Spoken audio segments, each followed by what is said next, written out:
We are back here at Florida Superstars, and joining me now, Azita Milanian from Thank you. Toscafashion. Yes. Thank you for joining me. Thank you for inviting me. You look lovely. Thanks. And Such you, so do lovely you. hair. So do you. Thank you, thank you. So listen, I wanted to talk to you about a couple things. Let's talk about the fashion first, Tosca. And tell me a little bit about how you got your start with that and your designs. I designed Toscafashion. I started Toscafashion in 1996. First I started with salsa, swing, Argentine tango wardrobes. And I was very fascinated by Latin culture after I came back from Costa Rica. So I designed clothing for myself. I have 2 degrees. One, I'm a NASA engineer, and one, I'm a designer. Seriously? NASA engineer? Exactly. Really? Yes. And so after going to Costa Rica, and I decided I want to change career, so I started designing clothing for myself for fun first, and everybody was asking me where I bought it. So that led to Tosca, to what it is today.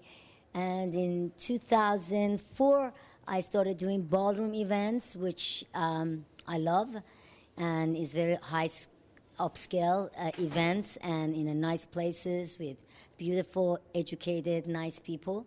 So so I design ballroom clothing, practice wear, showcase, and I recently make jackets and different promotional item for the studios and this event. So I'm a proud sponsor of Millennium coming up with the gift for their top package holder. Oh, very nice. So we'll Yes. see you at Millennium as well. Yes. On a very different note, I want to talk to you about something that's near and dear to you, your involvement with children, but kind of you've always had a predisposition to wanting to help children and so forth. And then you had an experience, and tell us about that experience that kind of like further cemented for you, I guess, the fact that that was supposed to be your life's work. Well, I always, with my father, we helped kids in orphanages since I was a little girl. And then when I came to America, and it was not that close contact with poor people or things like that. So, but in 1996, watching the Save the Children Foundation at night and seeing those children suffering made me feel like I wanted to do something for them. So I started with this event called Fashion and Dance Show Fundraising for Save the Children. And every event helped a country that it was at need, and I donated the money to Save the Children Foundation organization. In 1998, when I was in the midst of being sad about children and what I can do for them, I was running in the mountain with my dogs, 3 dogs, Ty, Tango, and Boo Boo. And all 3 of them, they went towards the bushes, and the bushes, they smelled something, and I went to get my dogs. These 2 pointy things came out of the dirt, which I ran away, and then I came back later to investigate what it is, and I heard a baby crying under the ground, and I digged the dirt, and I encountered a newborn baby with umbilical cord buried alive. After I found what they called him in the news, Baby Christian, which I called him Mountain Angel, I was determined that my destiny is to save the children in any shape or form I can. So I started my own organization called Children of One Planet, which helps kids in orphanages. So every year I try to buy shoes or clothing or things, and my ultimate goal is to rebuild orphanages around the world by putting sewing machine and for single women to sew or single mothers, and these other orphan benefit from it, from the profit of what they make. Of course, no children labor, because I don't believe in that, you know. I mean, it's a very, very powerful story, and I can't even imagine what that was like for you to experience when you found that child.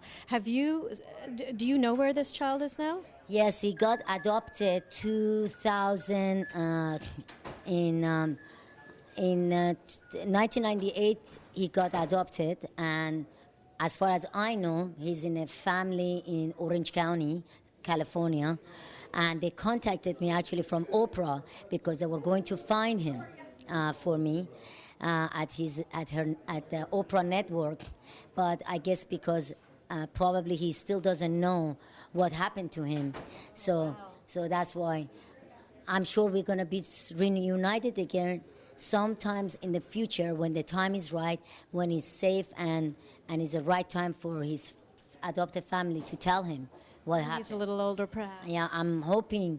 I feel that he will have a very unique destiny, and I'm hope I will be part of it to see, because it was no coincidence that he was being found. He had needed to be found for a cause in the future. And you needed to be the one that was there to find him, That's not an accident that you were there hiking that day with your dogs. They said, be careful what you wish for from God, because that's what's going to happen. For a year in a row, every day I pray to God, please help me to save the children. There is something is happening in the world. Please help me. And I guess God have a sense of humor, so he put me in a situation to find baby Christian. Doesn't have a sense of humor. He just answers prayers. That's it. So thank you so much. I think that is a very, very touching story. I think everybody would agree. I mean, there aren't really words for me to express, what that must be like for you. But obviously, you're doing a lot of good. I just want to mention that the website again is www.childrenofOnePlanet.org. They're all words. And then also we are on YouTube. You can look at under Tosca Fundraiser or Children of One Planet. You can see the film of reenactment of this story.